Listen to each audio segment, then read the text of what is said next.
Welcome back to my channel. It's your girl Tia Zamara here, and in today's video I'm going to be showing you guys how to make this super cute, large, affordable boho wall piece. Everything that you're going to need can come from Lowe's or Home Depot, Walmart, or your local fabric store.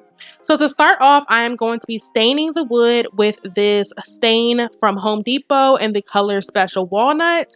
I did get a 10-foot strip of wood cut down into the sizes that I need. They do that for free at Home Depot or Lowe's for you. I'll leave the measurements that I use down in the description box below, but you can of course measure your wall out and get them cut down to the size that you want this to be. I did go through a few trials and tribulations with the stain just because I don't follow directions and I just like to do my own thing and just see what it is. So I ended up staining it twice.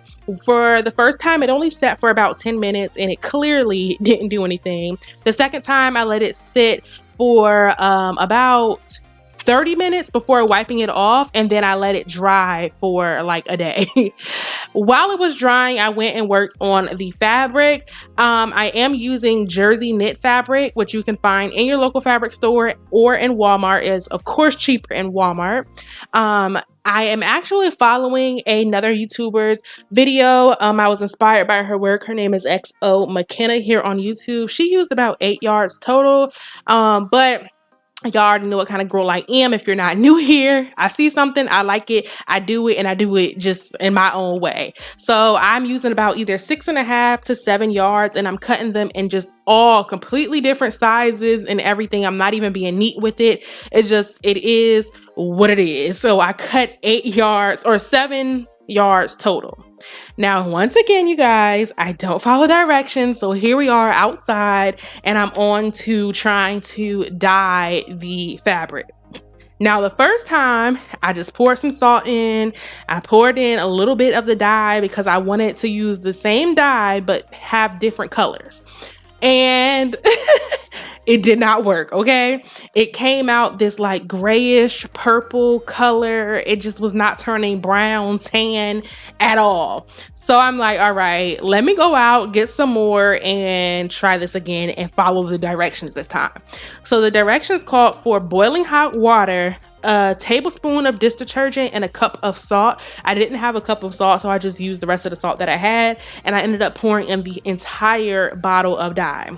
And this time I was like, okay, instead of, putting a little bit in and then putting some more in and then having it turn different colors like that, I'm gonna just dip it and then immediately take it out. And then for the next batch, I'm gonna dip it, let it stay in for some time, and then take it out. And then for the next batch, I'm gonna dip it, let it sit in there for a little while, and then take it out. Now, mine definitely came out a lot different than McKenna's because like, once again, y'all, I'm just me. I'm just Tia, okay?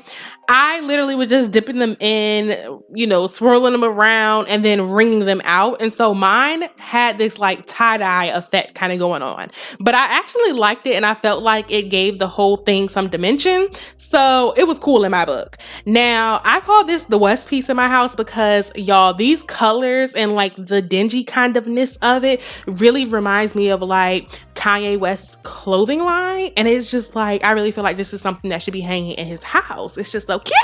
It's just so cute. So here I am letting the darker ones sit in for a little while. And so you'll see when I pull these out, they are much darker than the other strips sitting on the edge.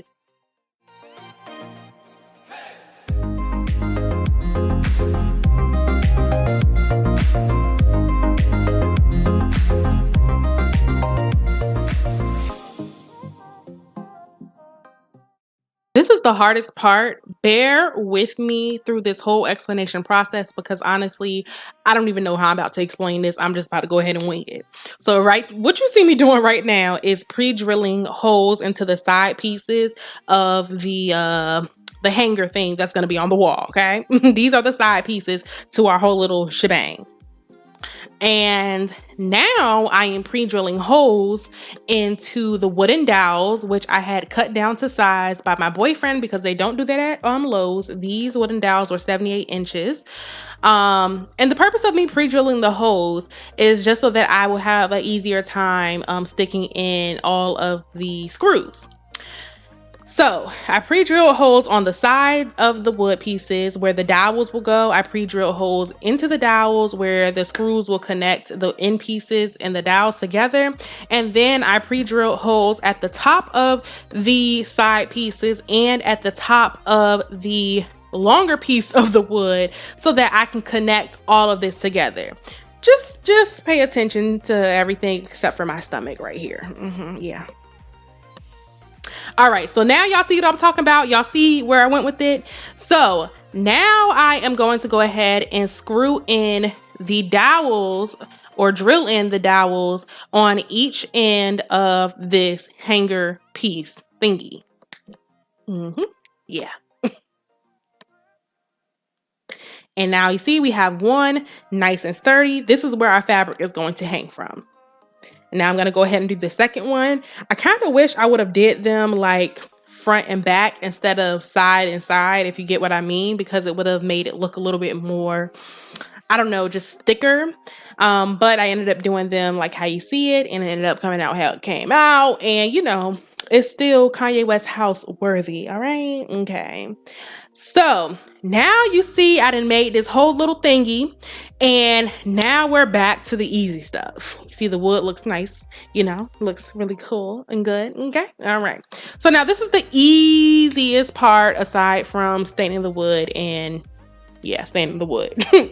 I'm just hot gluing the fabric strips on in any order, you guys. Like I have my white ones that I left how they were. I have the light tan ones, and I have the dark brown ones, and I have like a little color that's kind of in between.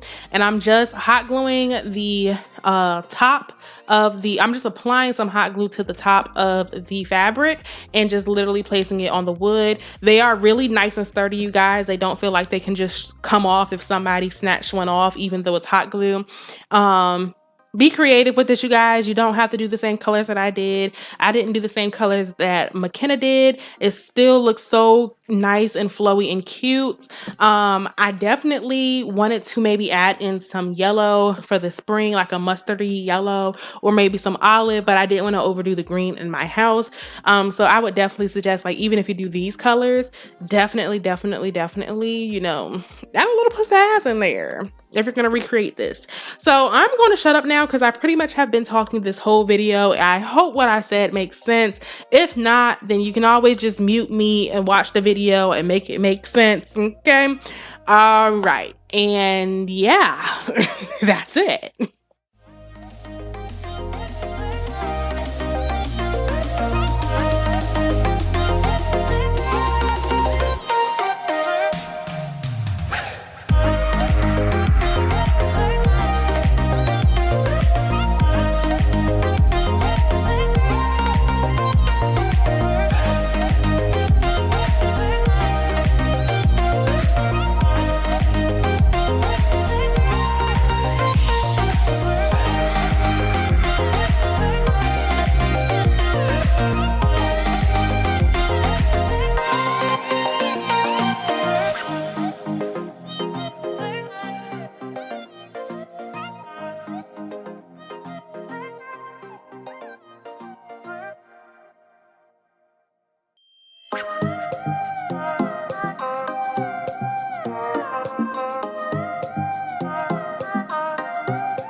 So for the last step, you're going to need keyhole hooks, and you're just going to screw those in to your end pieces, and also you know, put your nails into the wall so that you can hook this piece on, and then you will literally be done, you guys. I absolutely positively love this piece, you guys. I feel like it is just making my house a home, and I hope you guys have a fun time recreating this if you decide to do so. Please make sure that you like, comment, and subscribe to my channel. It helps your girl out a lot, and I will see you guys in the next video. Bye.